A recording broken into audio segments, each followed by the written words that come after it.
climate change is a relatively new area of focus on the African continent, primarily because when it started really as a get-together of the developed countries who combined.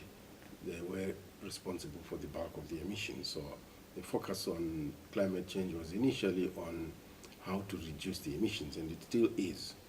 And so because Africa did not contribute much to these emissions, it was then thought that this was really a developed country issue, until we started connecting what was happening in Africa with climate change, and hence the realization that although Africa did not cause or contribute much to climate change, Africa suffers the brunt of the consequences of climate change, and hence our need to get involved in the global negotiations and also factor climate change into what we are doing at the national level.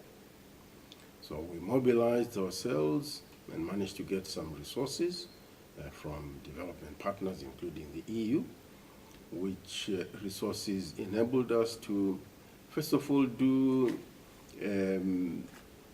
baseline check on what it obtains on the ground in our various member states. We did conduct several roundtable discussions in about 15 of our 26 countries in Eastern and Southern Africa. And it is out of this that we're able to put together the issues that are important at the national level and what needed to be taken up into the global negotiations through what we call the African Group of Negotiators. So our prime objective in our climate change interventions is to support our countries to address the impacts of climate change, and at the same time building economic and social resilience for present and future generations.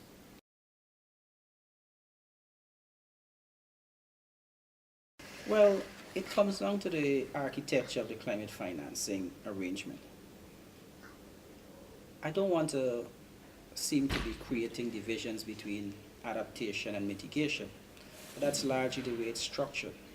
And when we speak to mitigation, we're speaking about reducing emissions. We speak about adaptation, we're speaking about adapting to a changing climate regime. Much of the monies basically are going into mitigation. Now, as you would know, small island developing states' carbon footprint is minuscule, so they wouldn't have significant investments for mitigation. What we'd have significant investments for is adaptation. So since most of the monies are going into mitigation, you could understand why there is that skewed distribution of funds. Outside of that, most of the mitigation efforts require scale.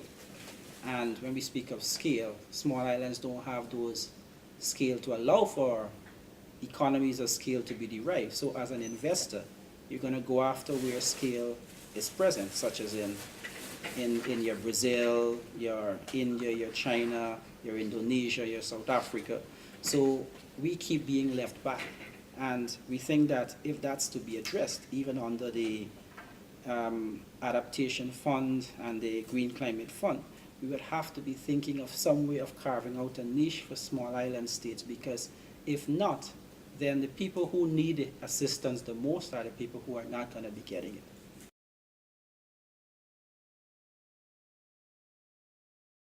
Dans notre espace, on a quand même déjà généré quand même un certain nombre de bonnes pratiques que nous avons présentées hier. Par exemple, nous avons conduit une étude sur l'impact de l'élévation du niveau de la mer sur la salinisation des terres agricoles côtières. Et cette étude-là a permis en tout cas d'identifier des bonnes pratiques de lutte contre la salinisation, donc des pratiques de lutte du point de vue chimique, biologique et également physique. Et nous allons donc élaborer un document de capitalisation qui va être diffusé non seulement en Afrique de l'Ouest, mais à travers les différents programmes régionaux GCCA. Je peux donner l'exemple aussi de ce que nous avons fait en matière de recensement de bonnes pratiques sobres en carbone dans le secteur de l'agriculture, la foresterie et le changement d'utilisation des terres.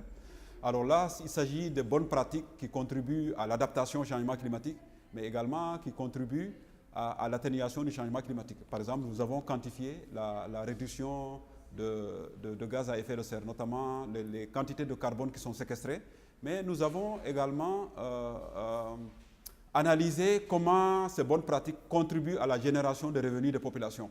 Donc c'est des bonnes pratiques aussi que nous voulons aussi diffuser à travers notre espace, mais à travers également les pays ACP.